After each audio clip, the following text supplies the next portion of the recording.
माँ, बुढ़ऊ तंग करते रहते हैं। आजकल रमेश जी अपने बेटे और बहू के पास थे। अभी वो बाहर से घूम कर आए थे, तभी उनकी बहू की आवाज़ उनके कानों में पड़ी।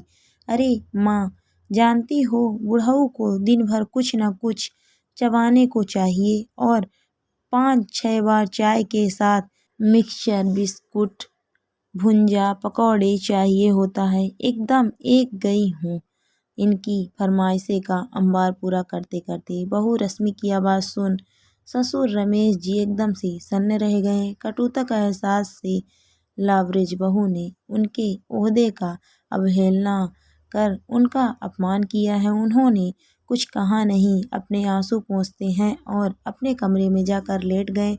80 साल के हो चुके थे। रमेश जी की पत्नी कुछ साल पूर्व स्वर्ग सिधार गई थी।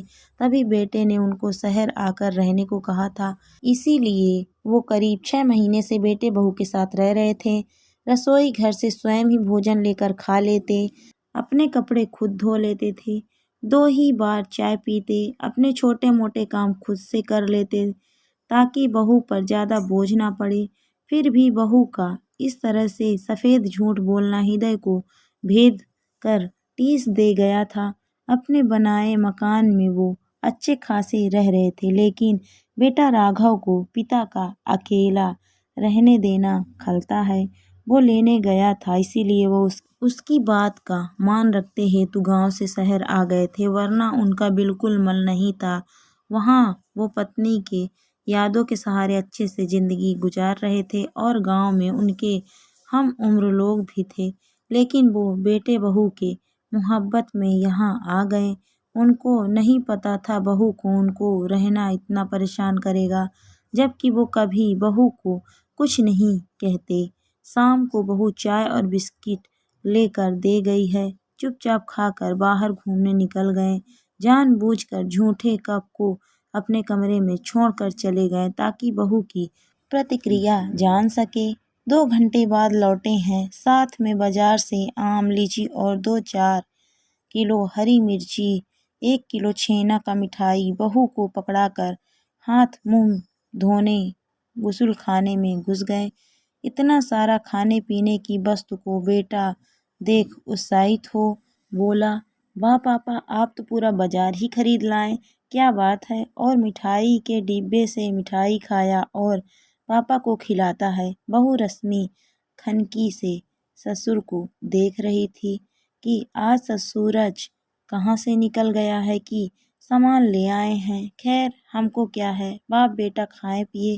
कंधे उचकाते रात के खाने की तैयारी में मशगूल हो गई और रमेश जी भी बेटे के पास बैठ गए। अच्छा बेटा, पकौड़ी खाने का जी हो रहा है। रमेश जी जानबूझकर बेटे राघव को छेड़ते हुए बोले, वो भी रात के 8 बजे। लेकिन पापा, अब तो रात का खाना का समय हो चला है और रश्मि खाना बना भी ली है, चलिए भोजन कर लिया जाए, कल पकौड़े बनवाया जाएगा। राघव उठने लगा है, तभी रमेश जी इशारे से बैठने को कहते हैं। उसकी ओर मुखातिब हो कहने लगे, देख बेटा, तेरा बूढ़ा बाप सठिया गया है, इसीलिए अभी ही खाने का मन कर रहा है। क्या करें हम, कैसे मन को महसूस कर रहे हैं, इसीलिए बहू को बोलना कि पकौड़े बना दे अभी। देख बेटा, अब मेरा क्या भरोसा, पक्का आम हूँ, कब टपक जाऊँ क्या पता। बाप की बात सुन राघव भावुक हो गया और बोला, पापा ऐसी बात ना करें। ठीक है पापा, मैं रश्मि से बोलता हूँ। और जब राघव ने रश्मि को पकौड़े बनाने को बोला तो रश्मि जल भुन गई, लेकिन अब राघव के सामने कुछ कह नहीं सकती थी, मजबूरी थी उसकी। बुढ़ऊ को बर्दाश्त करना था। रश्मि को पहले पकौड़े तलने पड़े, फिर आधे घंटे के बाद भोजन देना पड़ा। इस वजह से मन ही मन कोफ्त खा रही थी। सब खा पीकर सोने चले गए। अब ये रोज का हो गया। रमेश जी इस तरह बेटे के समक्ष ही जानबूझकर फरमाइश करते ताकि बहू के अक्ल को ठिकाने पर ला सके। एक दिन रश्मि के सब्र का बांध टूट गया और अपने पति से रोते रोते कहती है, देखो जी, आप अपने पापा को समझाइए ना, खाना के समय कभी कॉफ़ी, कभी पकौड़े, कभी कुछ मांगते हैं। एकदम परेशान हो जाती हूँ, लेकिन पापा वृद्ध हैं ना, जो मांगते हैं वो खिला पिला दिया करो। माँ भी नहीं है ना, ऐसे में बेचारे तुमसे ही कहेंगे ना। कहकर करवट बदल कर राघव सो गया और रश्मि अपना सा मुँह लेकर रह गई। अब उसके सर से पानी ऊपर हो रहा था। रश्मि अब बहुत परेशान हो गई।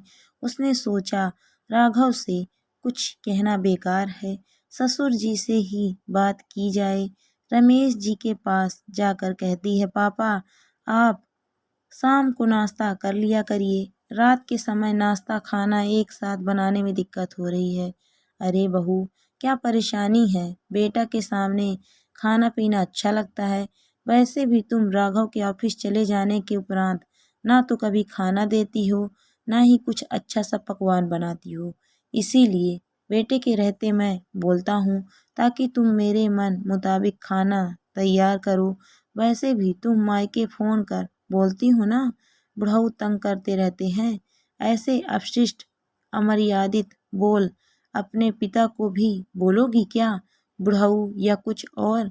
ससुर के जवाब से रश्मि निरुत्तर। आज उसके पोल खुल चुके थे। अब उससे डर था कहीं ये बात राघव को ना पता चल जाए। अब रश्मि रमेश जी का बहुत ख्याल रखती और उनसे माफ़ी भी मांगी। रमेश जी ने कहा, बेटा जो इज्जत अपने पिता की करती हो, थोड़ी सी ससुर की कर दोगी तो छोटी नहीं हो जाओगी। रश्मि ने कहा, बाबूजी मुझे माफ़ कर दें, मैं गलत थी। रमेश जी ने बहू के सर पर हाथ रखा और उसको आशीर्वाद दिए। अब घर का माहौल बहुत खुशगवार था। अक्सर रमेश जी बहू के काम में मदद भी करवा देते और रश्मि का मूड भी अच्छा रहता। राघव भी ये दृश्य देख बहुत खुश होता। हमें अपने बड़ों की इज्जत करनी चाहिए, जैसे हम अपने पिता के लिए अपशब्द नहीं कह सकते।